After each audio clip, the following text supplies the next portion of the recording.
বাগানে অনেক ধনেপাতা আর পালং শাক হয়েছে। মা সেটাই তুলছিল। আমি ভাবলাম তাহলে ধনেপাতা আর পালং শাক দিয়ে একটু পরোটা করি।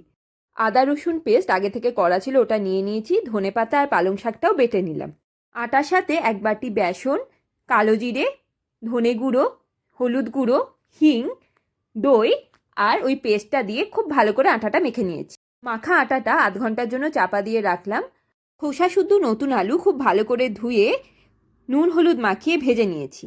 তেলে গোটা গরম মশলা ফোড়ন দিয়ে দিয়েছি পেঁয়াজ আদা রসুন বাটা, একটু কষিয়ে দিয়ে দিয়েছি টমেটো বাটা, তারপরে দিয়ে দিয়েছি মটরশুঁটি বাটা।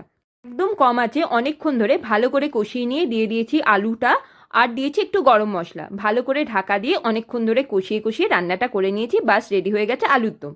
লিচি কেটে মা বেলে দিয়েছে, আমি খুব ভালো করে সেঁকে নিচ্ছি। এটা কিন্তু ভাজবো না, ভালো করে সেঁকে নিয়ে একদম লাস্টে ঘি লাগিয়ে নেবো। এভাবে করে দেখবেন, ভাজা পরোটার থেকে হেলদিও হয়, খেতেও খুব ভালো হয়। একদম লাস্টে করে নিয়েছি পাটিসাপটা। এই শীতকালে যে কোনো কিছুর সঙ্গে গুড়ের কোনো খাবার খেতে বেশ ভালো লাগে, আর পাটিসাপটা হলে তো জমে যায় পুরো।